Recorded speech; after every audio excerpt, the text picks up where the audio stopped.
Hi, I'm Beth Kingston, and with me today is Corbiere-Scott, artist extraordinaire and Xyron design team member.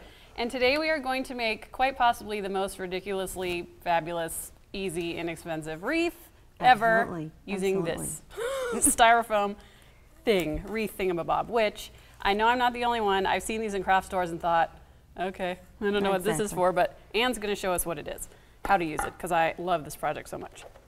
So the first thing we're going to do is run all of these little individual strips through our Xyron 9-inch Creative Station. The reason I'm using a bigger machine is because we have so many pieces. I've actually already run some through, and we want to get them all in together. So I'm going to start doing that.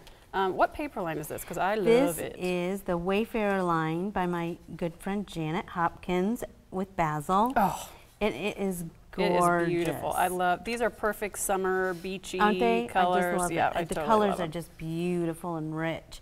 I got 36 1 by 12 pieces, and then I just cut a little snip V in the end to create the banner. And did you stack them together, or did you cut each one individually? Or I cut them each individually. You're a good person. I know. Well, see, I'm a lazy bun, so I would. I do it while I'm watching Rotten TV. Oh. Okay, so I've got these done. I'm going to hand this over to you, and I'm going to take the wreath. Let me get a couple of these started.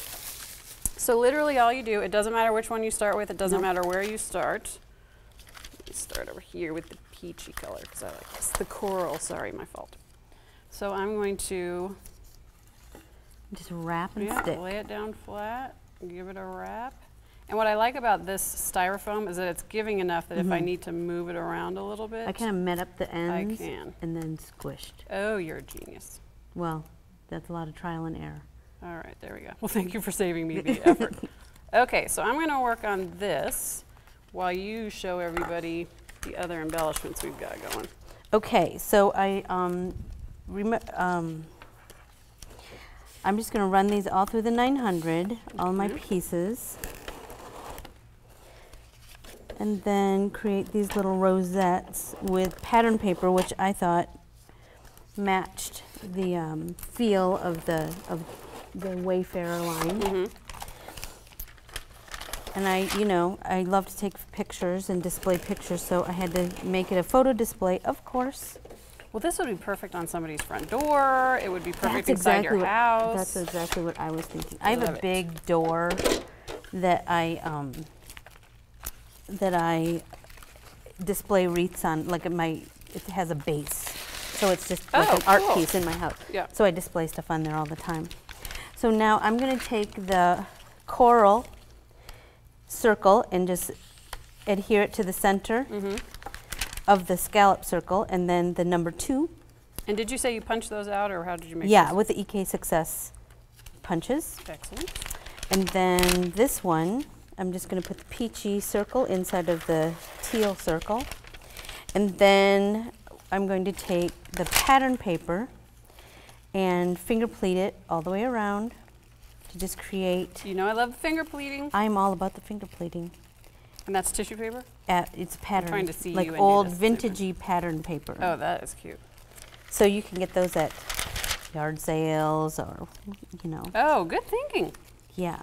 Because it doesn't matter what exactly. And it doesn't matter what the pattern's for, because you don't really see it. That's it's right. just, I think that's something a lot of people forget. They'll look at something and think, well, I can't, why would I buy a dress form, or why would I? Exactly. You can, once you cut things up into small pieces, you will be amazed at what you can use it for. I think with pattern paper too. Yes. Sometimes if it's an overwhelming pattern, you can just cut it up. Well, just like this paper that we're using today, you wouldn't think, oh yeah, I'm going to put a map on my frame, but once you cut it into smaller pieces, it looks So now I'm going to do the same thing with this.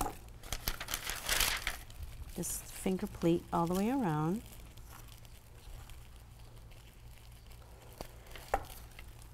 And then you notice that there's enough adhesive in here that once it's done, we can adhere it right to the frame, to the wreath, excuse me. And I just think the wrinklier the better with the pattern. Kind of goes with the feel. And then I'm going to create the photo display. So I used one of her journaling cards as just kind of an offset for the photo. So I'm going to mount the photo on one piece of pattern paper, which I believe was from the 6x6. Oh, which I also love. We were discussing earlier. I like that they shrink Basil in their 6x6 paper packs. They shrink down the pattern, so you're not just getting a 12-inch piece of paper cut in half. You're actually getting it. So here's a cool thing. I noticed that, you know, if you're mounting something with a lot of that has a lot of stick on it, just use your backing paper until you're ready to stick it down to your final destination. So I just stuck the journaling card down here first, and then the matted photo, and then this little banner that was from another little journaling card that I cut and created a banner with. Now I'm going to put some buttons. Trying to remember what button I put on there. Her buttons are gorgeous. Her whole line is so pretty. So the buttons are made specifically for this? Absolutely, yeah. I love coordinated buttons. But she really thinks things all the way through, you know. Like the textures on the buttons and match the paper textures. Oh, cool. Remember where I put that. I'm gonna set that aside. How are you doing? I'm halfway there. There you go. But this really doesn't take much time at all. No, like once I told you just watch. Yeah, once you do a couple, you get some terrible TV. Gist of it. What? There's no such thing as terrible TV.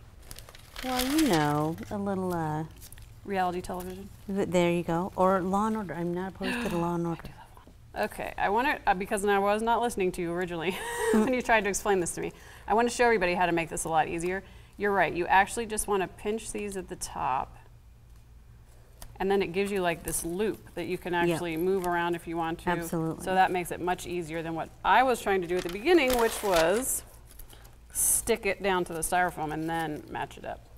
Another thing too is clearly I am not going to do it evenly, so I have the exact number of, you know, pieces of paper. So I'm going to have, like, my two corals are going to be right next to each other. But that's the spot where you can put the photo so it covers up your... Well, and the photo display is kind of big, and then it also has a little rosette on it too, so your eye is drawn to other things anyway. So that and that coral is pretty darn cute, and so why wouldn't you want to have more of it? Oh my gosh, I love this project so much. I can already think of all the... that's the thing, isn't it? A million applications. And it's easy and it's inexpensive. What a great gift idea. Absolutely, I mean, absolutely. Okay, so we've got that done. I love it. All right, let's see what you got. Now I'm going to take my photo display that I've left on the backing paper, which I personally think is a brilliant idea. I agree. And then I'm going to, I just kind of stuck it down there. And then I stuck my rosette. And remember that these are adhesive on the back still. Right in the center, right. So that is like 2-in-1. And then I love that it says today, because I'll remember that day on the beach. And there you go. I love this so much. I know. We are How crafty. brilliant is that? You are mostly crafty. I just like to show people how to make stuff. This is fantastic. I love it so much. For more great project ideas, come check out Xyron on Facebook and Pinterest. Thank you, Anne. You're welcome.